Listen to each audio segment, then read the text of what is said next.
Welcome to This Explainer. Today, we're unpacking something genuinely fascinating.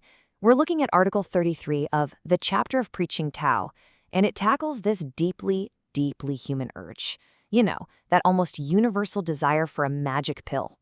We're going to explore why this craving for a quick fix might actually be the very thing holding us back from real growth. It's a profound look into patience, process, and really, just how reality works. Be honest with yourself for a second here.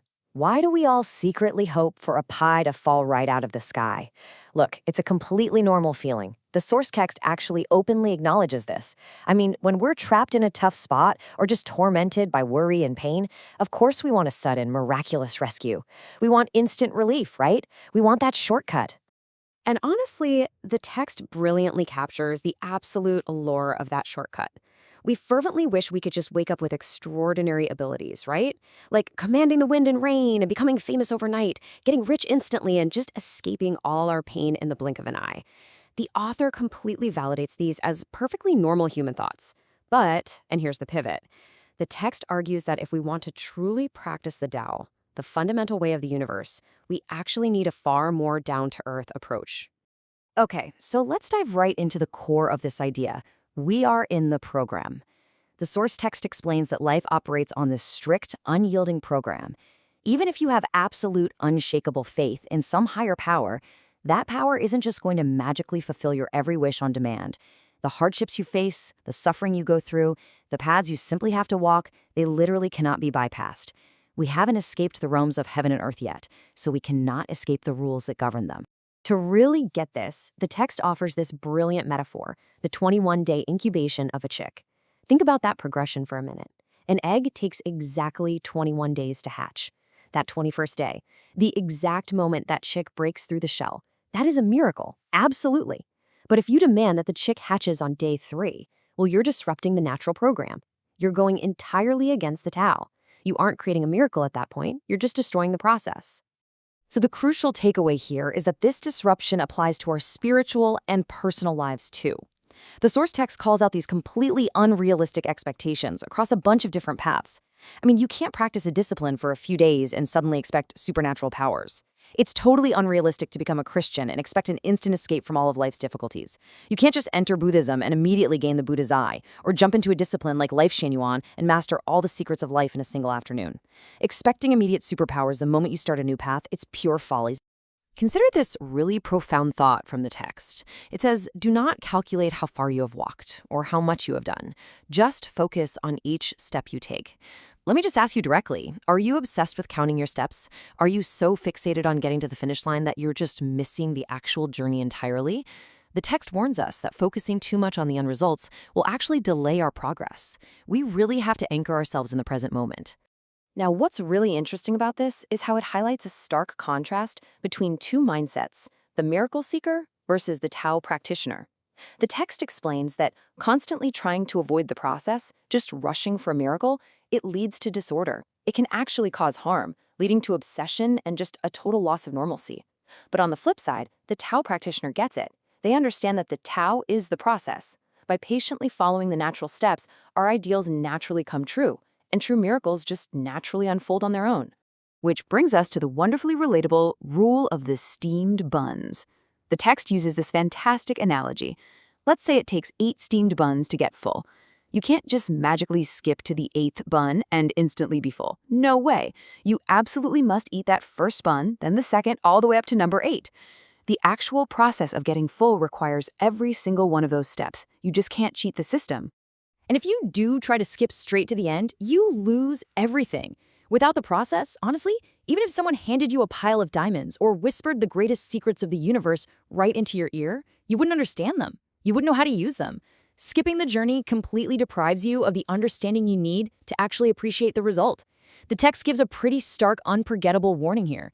Being born today and put in a coffin tomorrow is not a good thing. A result without a process is just meaningless. And this rule of the process, it applies universally with zero bias. The text poses a fascinating scenario. Imagine a war where both sides are praying devoutly for divine support. What is the greatest creator supposed to do? Well, the answer is that the creator doesn't take sides.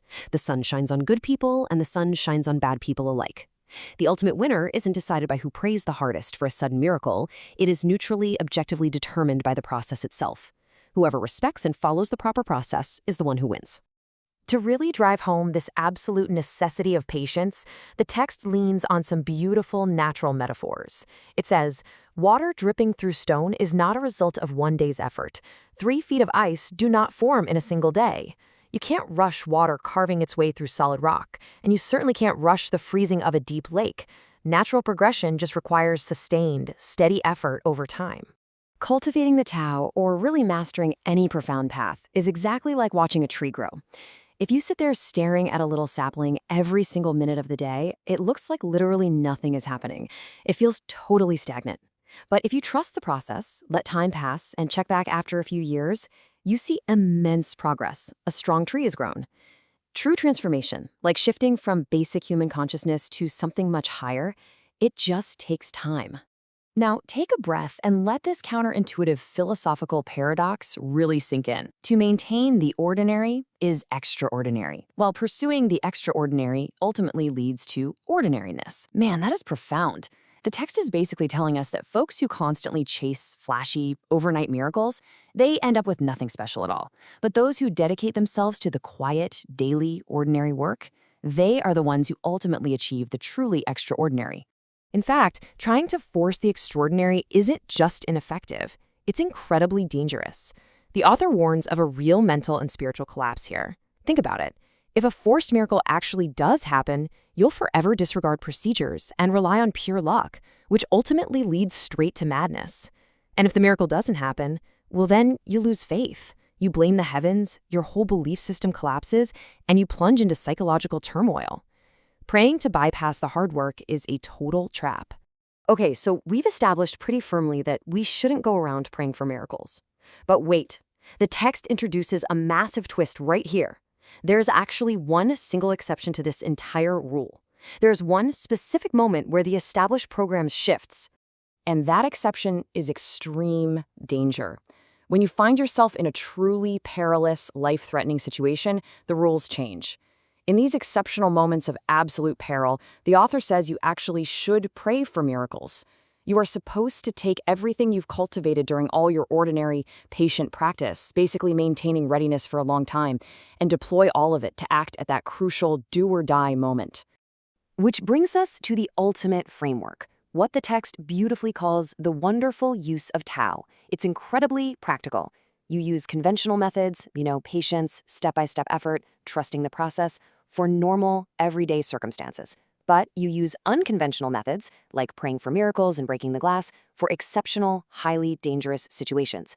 A true practitioner seamlessly navigates life by knowing exactly when to trust the slow, ordinary process and exactly when the moment demands an extraordinary leap. We've covered a lot of truly profound ground in this explainer today, so as you go about the rest of your day, I really want you to ponder this. Are you living in the process, putting in the daily work, and happily eating those first 7 steamed buns? Or are you just staring up at the sky, waiting for a pie to fall, and hoping to somehow bypass the work? Trust the process, embrace the ordinary, and just watch how the extraordinary naturally unfolds.